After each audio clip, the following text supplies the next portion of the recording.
don't underestimate what you can bring to the table. Everything doesn't have to be a huge, elaborate plan. Just how can I help you? What's going on? Understanding the rhythm of their business and how they make their money, and that we're enablers of that. And depending on your product, the closer you are to that, the more they're going to hold you close.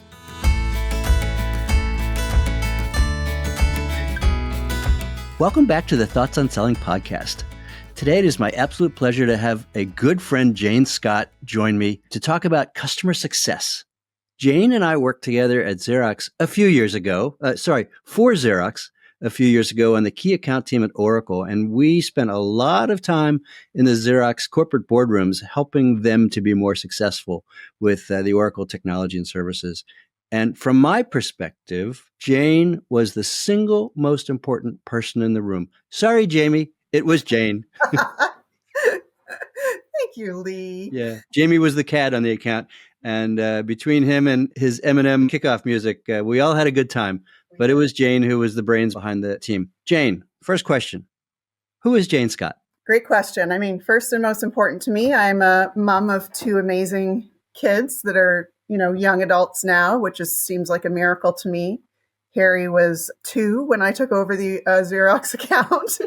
So really, I spent 23 wonderful years at Oracle across a couple different functions, but always with customer success or customer service at the heart of it. And then right now I'm at Siemens. I've been working at a startup that Siemens acquired and then into Siemens, the mothership, on some strategy stuff. But the thing that I really love is working with customers. So I can be in any capacity, leadership to individual contributor, but interacting and supporting and helping customers is a must. That's what I thrive on. That's a great introduction. Thank you. And I love when people start with the personal side. Second question, Jane. When you hear the phrase customer success, what do you think of? What does customer success mean to you? I mean, the first thing it gives me is a momentary feeling of ick. Like it's just a bit of an icky marketing phrase. And I think a lot of people get confused thinking, are we responsible for the customer's success in their main domain and their main business? And of course it doesn't. To me, what it means is we're using our technologies and services, or a combination of both, to enable the customer to be successful. So I do wish we could come up with a better term, but it's out there. We can't get it back. It's out there. Most people generally know what we're talking about when we say it. But I think what's really, really important in how I do it is deeply, deeply, deeply understanding that customer's business. And there's such a huge range and diversity and uniqueness to how customers operate, whether it's by industry or their own solutions or however you want to look at it. But understanding their specifics of what they're trying to achieve and what their challenges are is really the only path to, number one, credibility. If you don't know anything and you're saying, I can help you, they know that that's not very authentic. But also being able to overlay what your company does on their challenges or goals is what makes you very, very valuable to that customer and then to your own company for what you're trying to achieve. How long were you on the Xerox account? 12 years. How long was the average pillar rep on the Xerox account? 3 years. Yeah, that's that says something. I was surprised at the 3. I thought it was going to be less than that, but so that right there is part of the value of the role, that you are persistent in the account. It's so true. You build your own influence map. You build your supporters and internal coaches and stakeholder relationships. And over 12 years, you see people come and go on the customer side.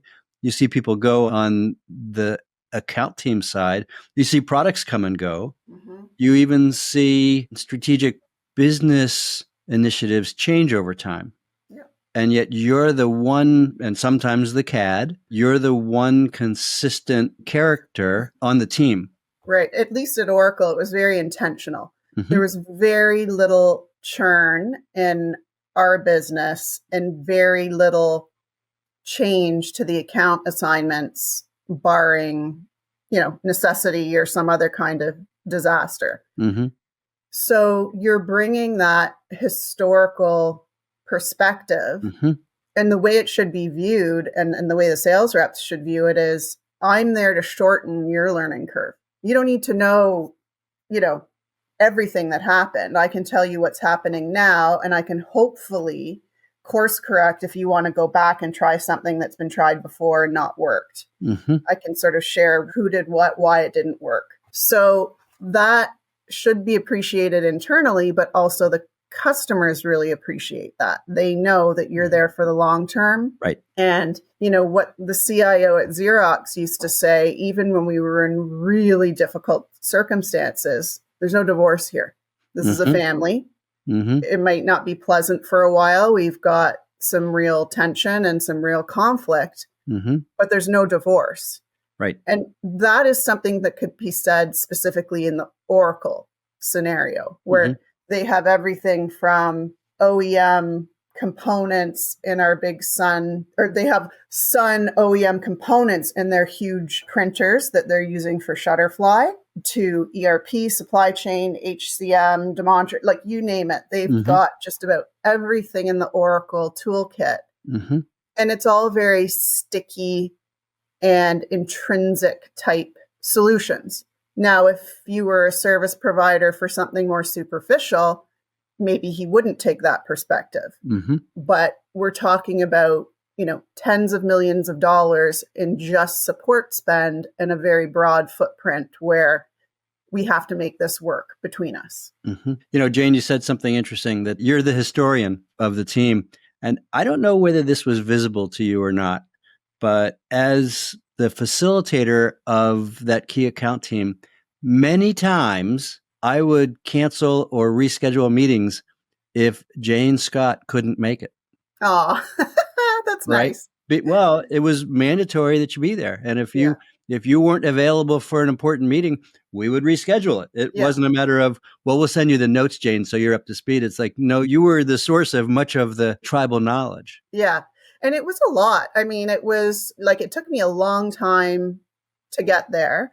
I was fortunate in that the person I was taking over from in my role stayed with Oracle. So I had a lot of knowledge transfer. I was also coming in a big they were having their own big turnover. So there were some relationships that I got to build fresh, like myself and my counterpart. And there was quite a bit of structure. So, Xerox wanted a point person for the relationship on their side and myself as the point person from the Oracle side, which didn't mean there weren't still another 100, people on each side interacting, but it did allow us to streamline and have focus and agreed upon areas of pursuit. And that was a blessing and a challenge. It was very difficult for me to have to come back to someone and say, we just had the strategic plan and there's no BI this fiscal year. And that person doesn't get to lighten up their quota. Right.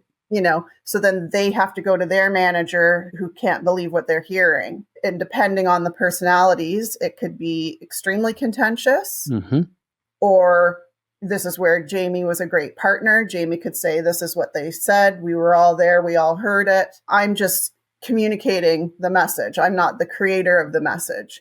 But the business, being Xerox, the customer, is absolutely within their right to say what they're interested in and what they're not. And once they've said it, we need to abide by it. And that was also another challenge, because in the truest Oracle fashion, my control was only influence. I had no actual HR control over anybody. Even organizationally, it was just by influence and by, well, you could try it your way and see what happens. And then usually people would learn.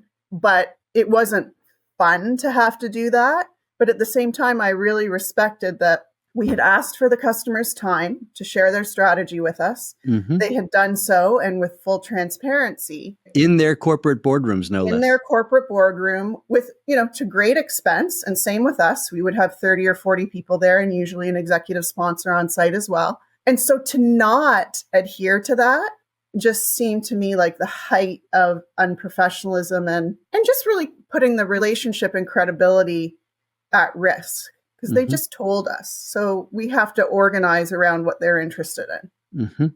Is it up to a sales team to fulfill demand or create demand? So the way I approached it was a blend of both. So what I would ask for in those big strategy sessions is we reserve the right for a session or a certain period of time to talk about what's coming on our roadmap. And you might not even know about it. Right. So I would say that falls into the creating demand piece, and that we're also looking forward and sharing and sort of they were a very preferred and important customer. So we had all kinds of agreements between us. So how could they possibly know if they needed something if they didn't even know we had it or that we were going down that path? So I used to call it the ability to make directionally correct decisions. Yep. So maybe you don't know, but we ask for this 1 hour of our 2-day session to talk about future with us. And then I'd say the rest of the time is more responding with a very nuanced amount of sprinkling in something that's new or coming, or listening to them. Like, I just talked to so-and-so and they're having an issue with this. Has that made it to your ears? And if it is, here's something we have that could solve that. Yeah. I had a CIO at another key account say to me, help us see around corners. In fact, he said, help me see around corners. And that was some version of, I don't know what I don't know. Please inform me. And that was a request for tell me what the future looks like. Tell me what you're seeing with other similar accounts and help me be more prepared. Yeah. And then at a more extreme level, I had a key account director say to me, and he didn't want the job. And I won't go into too much detail on it, but he didn't want the job and he got the job and he was in the job and he said, hey, Lee, my job is to fulfill demand. It's not to create demand. And I said to him, John, and his name may or may not have been John. John, if your job was to fulfill demand, you would be a fax machine.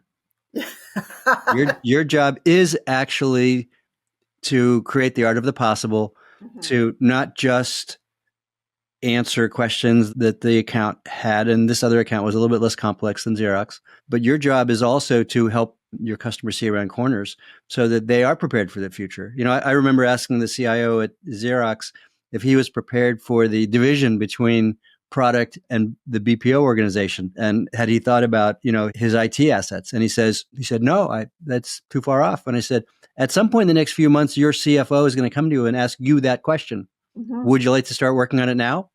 He says, yeah, I think so. Yep. So we do see things. Yes. We are the interested observer, the outsider, the partner. And if we have good intent, we can work really well with our customer to help them be more successful. Yeah. So here's a question for you, Jane. Yeah. Does a $50 million ARR SaaS company need customer success managers? Probably not. I mean, I think... Oh, no. Wait, no. I think it depends on more factors than just size, like complexity. Because what I was going to say on the other topic there of sales and fulfilling orders, look, if we were a travel agency and everything's inbound and people are calling and if it's that straightforward, that's a different business. But we're in the enterprise applications business. So it is pretty complex. And and I will say, fairness, all of us, I think, are a lot more educated in our purchasing decisions than 10 years ago, 5 years ago, 2 years ago. Yep. That's true in the real estate market. We don't say to an agent, find me 10 homes. We say to the agent, take me to these 10 homes. Right. So I do think it's fair that customers are more educated, but I would say less about the size. I mean, I think there has to be a cost discussion, but if you do not have a complex and you do not have a very sticky and invasive and mission critical solution, maybe you don't need customer success. I would say maybe you could get away with the go-to-market pillar being an account executive who has excellent nurturing skills as well. They're doing the service part and they're also picking up add-on, upsell, cross-sell. They're educated. And then a real hunter team of business development folks. And maybe you don't have to take on that cost, but that has to be a real cultural and embedded value within that account executive. It's not fair to say it's just like a throw in. You're really sales, but just throw this in. Right. It's its own discipline. It can be a huge, huge, huge and consuming topic, depending on what's happening. There's an ebb and a flow. But yeah, I think that's where I'm coming to, that there's evolution here. And I think there's real criteria for how this should be structured. Mm-hmm. And I think there's industries who have gone before us. You know, advertising agencies have always had like a client person. Right. But I feel like that client person is wearing both sales and relationship management. So, right. And I think that's fair. I think the other part that is important to note when it comes to technology is the contracts. The contracts are not simple. Mm-hmm. Contract renewal is very time consuming. Things change. There's new deliverables. There's products that subsume other products. There's M&A, as we've just talked about, even on the Xerox account. Mm-hmm. And so it's not so easy to say you're just collecting that check for the renewal. Right. Like the renewal itself can be a 6-month discussion and needs a lawyer or a contract expert with lawyer expertise. Mm-hmm. So again, you've got to have the rights. You've got to be augmenting that person with all the right supporting staff. At Oracle on the Xerox account, our renewals rep actually happened to be a lawyer. And there was somewhere in the neighborhood of 2,000 contracts because it was a global 40-year long relationship. Right. Literally. So I don't think he had any other accounts. That was all he did. And all of us had to be immersed in it when it was complicated. So yeah, I think it might be not an efficient use of dollars, depending on your business. To have a standalone dedicated role. And what I heard you say was the function is critical. How it's implemented is variable based on the environment. And so this is one of my biggest design criteria for good account managers. A good account manager, a good salesperson has to be able to say to a new prospect, I work with other companies similar to yours. Here's their experience in implementing and using our technologies. Here's the upside. Here are the pitfalls and potholes. And so few reps actually have the visibility into what happens after the customer says yes, that they don't have that talk track. True. And so having in smaller companies and single threaded companies or companies with limited products, if that account manager does have that customer success responsibility where they're responsible for usage and expansion, by nature, they have to understand what are the outcomes that the customer is receiving from the use of that technology. Yeah, absolutely. And the other thing I'd say is you better have experienced it. You know, so if it's HCM, put in a dummy application. Like you better experience what they're experiencing so that you at least, you don't have to know the ins and outs of the back end. But I think to be able to walk in their shoes, so to speak, is really important. And there's ways to do that. And there's ways to make sure you're present. And yeah, I think that's a really valid point. I just read something on LinkedIn where the person said, we spent months closing our first account. But then somebody said, now the real work begins. And I didn't know what they were talking about. Yeah. I mean, it's just like having a kid, right? Yes. We all are waiting for delivery day and we think it's, oh my God, I can't wait to be done with this. It's that's just the beginning. Yeah. I state it this way. You know, the contract signing essentially means the end of the process for the salesperson, the sales team. It's the beginning of the process for the customer. Yeah. Right. They might spend 2 months, 3 months, 6 months evaluating products. They're going to spend 5 or 10 years using that product. Yes. And the first 6 months of use, they encounter what I think Gartner coined the term, the trough of despair. Yeah. Right. Wait, this doesn't look at all like the demo. Well, and I think too that it's the same for the vendor. It might maybe that salesperson isn't so in the center of things anymore, but the engagement and interaction is going to be 10x or 100x for the support team, the delivery teams, the product teams. Yep. And it behooves that salesperson to be aware of it, if not in the middle of it, and maybe sort of the conductor, you know, pointing people or making sure that they are getting the right people. At Oracle, that was a serious job because we were so big. Mm-hmm. I see that even today. I don't know what the job descriptions actually mean. So if you were to plop me into one of our competitors, maybe I wouldn't know how to navigate it either. Right. So for sure, the customer's not going to know. I ran sales for a $20 million business services firm a few years ago, and was meeting with a customer and my CEO, and the CEO asked a question I had never heard before. And when he first asked it, I was horrified. Mm-hmm. It was a showstopper. Okay. And then I thought about it and I said, I understand why he's asking that question. We don't get paid on initiation, we get paid on success. Yeah. And his question was, once we get into it, what will keep us from being successful together? Oh. And as a salesperson who had sold product and services before, I had never thought about putting up that potential roadblock to moving forward. But it wasn't a roadblock to moving forward. It was, let's file off the rough edges and see if we should actually move forward. Right. And then if you do, they've just said what the number one thing they're worried about. So now you've got lots of warning. Yep. Yeah, I think that's really wise. Absolutely fascinating. And he had asked that question many, many times before. And I hadn't been in a customer meeting with him to hear him ask that. And it was fascinating. I heard that question 13, 15 years ago, and it still sticks in my mind like it was yesterday. I think that's a great one. Yeah. And so for any salesperson selling SaaS today, right, where you get compensated not on closing the deal, but on the monthly ARR, that's a great question. Mm-hmm. What will keep you from using this platform in a way that we think you're going to use it and the way we've forecasted it that you're going to use it? What will keep you from getting the value you are expecting? Yeah, absolutely. And if a customer says no, nothing, they're not thinking it through. Right. There are always things that will get in the way. It's, the change management, the technology implementation, the tying into other systems, the integration, culture, right? Culture, and I think change management. And as we all say, people are the worst.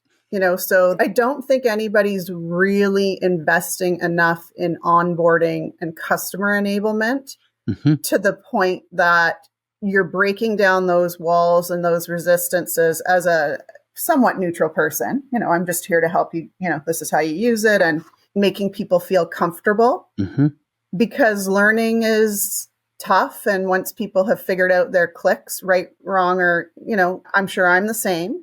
I think that upfront investment, regardless of where that team resides, some companies have them in service or delivery, or, you could even argue there could be part of customer support, but really, really investing in doing that really well, I think improves your odds of stickiness and success, because otherwise there can always be pockets of those on the customer side that are the resistors, and just waiting for a problem, and then, send a bunch of emails around, all that kind of stuff. Right. You may remember that I would drag Don Lair out every meeting and say, Don sells educational services.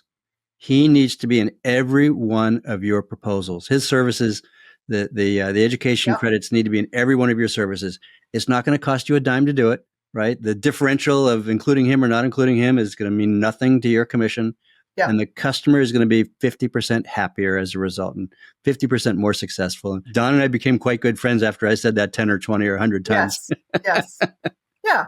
And I think the only challenge there is customers see anything on a line item and you have to prove efficacy. Right. Whereas I feel onboarding and enablement is typically the vendor's investment. I don't know. I think it's psychological, and it just makes them feel like we're invested with you and we want this to be successful. I think, I don't know how common it is to sell education services anymore in that nature. Right. But that was the kind of objection I would hear. And I don't know. I think it could be done better now. Yep. So, as you were talking, it occurred to me, Scott Santucci and I created the term sales enablement in 2006, 2007. And we did it independently. We both came up with it. And just a couple of years ago, the Sales Enablement Society changed the term or updated the term to be revenue enablement. And It's now the Revenue Enablement Society. So from my perspective, sales enablement was all about enabling the salespeople. Revenue enablement would include customer onboarding. Interesting. Because if you get a signed contract, but the customer doesn't start using a SaaS-based service that has Yeah, I monthly can see ARR that. targets, Yeah. there's no win there. Yeah. Interesting. I mean, I guess I think of revenue, I feel like just in my own brain, I think of revenue as the back end of sales. How are we splitting this up? How are we accounting for dollars versus sales enablement is raw, enabling those salespeople, education, information, coaching, all that. Yeah. So interesting. Yeah. And sales operations has morphed into revenue operations. Yes. And VP of sales and chief sales officer have now morphed into chief revenue officer. Yeah. So some of it is just playing with terms. Some of it is actually intent or context of what the role means. So chief sales officer, their job is to sell. Yeah. Chief revenue officer, their job is they also own positioning. They may also own at some level outbound. They may own a variety of other things that a sales officer doesn't. And again, onboarding a customer and ensuring customer success might fit into that overall umbrella. Yeah, I think you're right. And I think that would make sense. Yeah. I mean, my favorite structure is where customer success reports into operations. Because I feel like it's a more operationally focused, wide-ranging role. I think that by nature, people who are in customer success or customer service are the doers. Something falls through the cracks. It's not quite warranty. It's not quite broken. It's not quite billing. And it falls in this hole. That's where the service people are going to jump in, and it kind of has no home, but we're wired that way. Yep. And to me, that draws a line to operations. Right. I also think it's a pretty healthy tension to report into operations if sales is pushing back on things and product is pushing back on things. Right. You need the third leg of the operational executive whose only bias is the customer. Whereas I feel product can get defensive and sales can get territorial. And sometimes we have bad news. And sorry, it's difficult, but it's the truth. Right. So my favorite structure, or where I've seen it be the most successful, is when it reports right into the COO. Right. Here's a question that people grapple with. How do you measure the effectiveness of customer success? And should CSMs carry quotas? Yeah. So I do not think CSM should ever carry a quota. I think you can have really tight KPIs around account planning, about meeting. I think even you could have I think what is a healthy KPI is a lead number, because I think you're always listening and you're often the person that they trust. Right. So having that lead, documenting that lead, and bringing in the right salesperson to carry it over the line or investigate it, I think that's absolutely appropriate. But there are a lot of KPIs, on-time renewals, and even then, those can go sideways. It's not an easy gig. Right. So I don't think they should carry quotas, but I do think they should have very clear KPIs. And I think one of the other pieces I have seen recently is it doesn't always feel like the salespeople and CSMs, and this could be a hangover from COVID, are where the customers are. So I do feel like we need to get back in front of customers face to face, but also conferences or important industry events that are relevant to the customer, relevant to us. If your customer is presenting on your products anywhere, absolutely, I think you need to be there. And I've noticed that really diminished over the last couple of years. And again, I'm not sure I don't know, but it doesn't feel right to have someone standing up there talking about your product and services, and there's no one there from your company to celebrate it and bear witness to it. Right. So, maybe that's an important KPI, 3 or 4 industry events a year. I think QBRs are important, but I also think you have to think of the customers, the rhythm of their business. I've seen us push a cadence that the customer couldn't absorb, and it wasn't very effective. So for one customer, maybe it's once or twice a year. Right. And for another, it's quarterly. It doesn't mean you can't be talking to them every week. So I think really understanding the rhythm of the customer's business and their absorption. A lot of customers had a hard time absorbing Oracle because there were so many of us. We were so big. So that might be a unique challenge, but it's one that always resonated with me where I'd see the customer's face thinking they can't cope with this. Like they've got a laundry list of things they need to be doing. And, we're in their face. So I love that, Jane. I think you've hit on something that I think in many cases we've lost touch on, right? Years and years and years ago, you could only do business in person or the phone, but the phone isn't effective. And, one of the measures of are we moving forward always has been, have you broken bread with a customer? Yeah. Today it's, are you texting with them? It's like, come on. Yeah. Right. That's a measure, but it doesn't actually move things forward.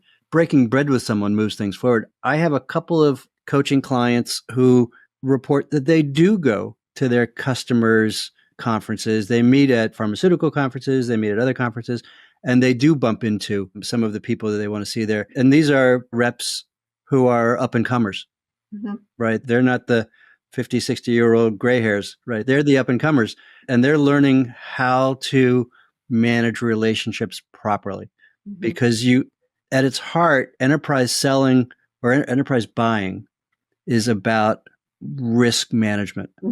The individual on the customer side is thinking, what's the likelihood that this thing will work? What's the likelihood that this will deliver the results that the salesperson is talking about? What's the likelihood that the salesperson is actually telling the truth, right? So it's personal risk. What's the likelihood of me getting fired or promoted if I say yes? It's a real thing. And so it's all about risk management. And if you've never met the person you're talking to, your risk perception is higher. I think so. If you see that they're well dressed and they show up on time and they can talk without drooling over themselves, simple things here, right? Yeah. Well, and I think the other part of that is when you go to a conference or an industry event, you might hear a session about your customer. I mean, that's kind of how I became a supply chain nerd because I must have sat in on some really deep supply chain thing that didn't have much to do with us. It was about the business. Yeah. And just realized how complex. And when we talk about, Xerox kind of coined that phrase, they always called the supply chain the backbone of the business. Yeah. When you have that in your mind, you understand why everyone's afraid to touch it. Right. Or, it's literally the backbone of their business. So there is no business if the boxes are flying off the conveyor belt. So right. I think there's so much for us to learn that doesn't lend itself to sort of a meeting. And then to your point, I always used to say that every conference moved your relationship forward 2 years because you'd sort of have breakfast, lunch, and dinner and bump into each other and have laughs and go to different sessions together sometimes and then talk about that. That's interesting. It's invaluable. You have to understand your customer's business to really sell. I'm working with a rep calling on Amica, an insurance company, except they're not an insurance company. They're a mutual insurance company. Okay. So I said to her, so what does that mean? Oh. We looked it up, right? It's owned by shareholders, right? So the people who are the customers are the owners of the organization. Right. So they're not a publicly traded company. So there's no 10Ks you can go in and read. And how they think about serving their customers / owners is different. Yeah. So if she walked into a meeting with an executive there and didn't have that distinction clear in her head, that would be problematic. Yeah. The fact that she understands their business model puts her 2 steps in front of, I would say, every other rep that calls on that account. I think that's totally fair.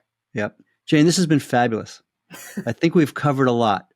We've explored ancient history with Xerox, talked about some old friends, Jamie and Don and some others. We've touched on some highlights of how to be successful with customers and customer success. Any final comments from you for the listeners? I just think, understand the rhythm of your customer's business. If they're in retail, don't be trying to talk to them between November and February. If they're, into it in tax, whatever. Understand at a very high level the rhythm of their business and think of anything you can do to help them and ask them. If you don't know what to do, ask, what can I do to help? You might have an intro somewhere else. Like, don't underestimate what you can bring to the table. Everything doesn't have to be a huge, elaborate plan. Just how can I help you? Mm-hmm. What's going on? Understanding the rhythm of their business and how they make their money, and that we're enablers of that. And depending on your product, the closer you are to that, the more they're going to hold you close. I love that. That's a great summation of our conversation today. Jane, it was a pleasure catching up. Always Thanks, good to see you. We should do this really again fun. soon. Okay. Thanks, care. Jane. Bye.